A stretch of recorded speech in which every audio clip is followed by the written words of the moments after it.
کہ وہ صلاحیتیں جو تمہارے ہاں خوفناک نتائج پر منتج ہوتی ہیں، ایک سالے وجود کے اندر وہ صلاحیتیں مرتی نہیں بلکہ نہایت مفید کاموں میں صرف ہو رہی ہیں.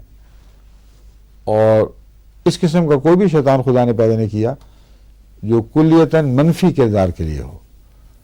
بس نفس امارہ جو ہے وہ بظاہر ایسا شیطان ہے جو صرف برائیاں کرتا ہے، لیکن وہ برائیاں ایسی ہیں جن کی آپ کو ضرورت ہے اگر وہ محدود رہیں اور بالا نظام کے تابع رہیں. چنانچہ حضرت مسیح صلی اللہ علیہ وسلم نے لکھا ہے خدا تعالیٰ کی طرف لفظ غضب بھی منسوب ہوا ہے، انتقام بھی منسوب ہوا ہے. انبیاء میں بھی ایسی حالتیں ملتی ہیں کہ انہوں نے لازماً انتقام لیا ہے، اور وہ کینسرس نہیں ہے، وہ شیطانی نہیں ہے، کیونکہ یہ اس لیے تو بنایا گیا تھا غضب کا جذبہ اور انتقام کا جذبہ کہ جہاں ضرورت پڑے اصلاح کی وہاں انسان اس سے عاری نہ رہے ورنہ نامکمل وجود ہوگا. تو انسانی زندگی خواہ روحانی ہو یا جسمانی، اس کے مزاج ایک دوسرے سے لازماً ملتے جلتے ہیں، اور جب تک آپ اس طرح دائرہ پھیلا کر کینسر کی ریسرچ نہ کریں آپ اس کی حقیقت کو نہیں پا سکتے. جب حقیقت سمجھ آ جائے گی اور اگر صحیح سمجھ آ جائے گی تو پھر علاج کا عمل ممکن ہوگا، ایسا علاج جس میں اس کی بغاوت جو ہے کچھ کام نہ کر سکے. اس میں پہلی چیز نظام دفاع کو تقویت دینا ہے، اور اس کو اگر تقویت دی جائے اور آپ جانتے ہو طریقہ اور کس کس چیز ذریعے سے تقویت دی جائے تو وہ ایک مفید علاج کا ذریعہ ہے. اور جہاں میں نے ہومیوپیتھک کو کینسر میں نمایاں فائدہ دیکھا ہے، یہاں تک اس کی جڑیں نکال دی. جیسا کہ کل بتایا تھا میں نے آپ کو، ڈاکٹر کہتا ہے میں مان ہی نہیں سکتا کہ یہ تم وہی ہو، یہ آپ نے مجھے دیا تھا، یہ آپ کے ہاتھ کے لکھا ہوا نسخہ ہے، یہ چیز ہے. کہتا ہوگا لیکن وہ نہیں ہے، جو چیز مجھے دیکھنی چاہیے اس وقت وہ دکھائی نہیں دے رہی. اس کی وجہ یہ نہیں تھی کہ اس کو زبردستی دبایا گیا ہے، اس کی وجہ ہے کہ اس کی دفاعی صلاحیتیں ان میں جو کمزوریاں تھیں ان کی شناخت ہو گئی اور وہ دوا دی گئی جو وہ کمزوریاں پیدا کرتی ہے. اس لیے کینسر کی ایک دوا ہومیوپیتھی میں آپ کو نہیں مل سکتی. اس اصول کو سمجھیں گے تو پھر امکانات کھل جاتے ہیں کہ آپ ایک مریض کا پورا جائزہ لے کر اصل وجہ معلوم کر لیں کہ کیا ہوئی تھی. ایک ایسا کیس میرے سامنے ہے جس میں نے جب یہ سلسلہ شروع کیا تو مجھے دوا کی تشخیص میں بہت آسانی ہو گئی، کیونکہ عام جو مروجہ عادت ہے نا کہ یہ جگر میں مفید، یہ فلاں، یہ چیز میں مفید، یہ ٹکسالی کی چیزیں ہیں. جب وقت غور کے لیے وقت نہ ہو تو انسان مجبور ہے. مگر میں نے یہ چھان بین کی کہ بچپن سے لے کر بڑھاپے اس عمر تک اس کو کیا کیا تکلیفیں ہوئی تھیں، ان کا علاج کیا کیا ہوا تھا. ان میں سے وہ تکلیفیں جن کا علاج اگر دبا کے کیا جائے تو کینسر پر منتج ہو سکتی ہیں، ان کو پیش نظر رکھ کر علاج کیا اور اللہ تعالیٰ کے فضل سے اس مریض کو نمایاں فائدہ ہوا. ابھی تک میں نہیں کہہ سکتا کہ کیور ہو گیا کہ نہیں، لیکن اس کی واپسی شروع ہو گئی. تو آپ کو کینسر میں جس طرح میں تجویز کر دیتا ہوں سلیشیا، سورائن وغیرہ، آنکھیں بند کر کے اس کو استعمال نہیں کرنا چاہیے. آگے میں اب آپ کو سناؤں گا آپ کا لیکچر مکمل ہونے کے بعد علاج کا ہے پہلو. تو اس بنیادی رہنمائی کو پیش نظر رکھیں جو اب میں نے آپ کو کینسر کے مزاج کے متعلق کی ہے اور علاج کے طریق کے متعلق. کوئی ایک علاج ہر جگہ پورا نہیں آئے گا، کیونکہ انسانی نظام دفاع بہت ہی ایلیبوریٹ نظام ہے. لاکھوں امکانات خدا تعالیٰ نے نظام دفاع میں داخل کر دیے ہیں. ان میں سے کون کون سے امکانات تھے جن کو زخم پہنچا ہے، اگر یہ معلوم ہو جائے تو ان کی ریپیئر از خود کینسر کو ختم کر دے گی. وہ تھا ہی نہیں، اس کا جو خوف جن بھوت کا جو ہے نا کہ بڑا بغاوت کر رہا ہے، وہ صرف چیر پھاڑ سے تعلق رکھتا ہے، کیموتھراپی سے تعلق رکھتا ہے. اگر آپ آئیڈینٹیفائی کر لیں اس جسم کی کمزوری کو جو نظام دفاع میں ڈھونڈنی پڑے گی، تو پھر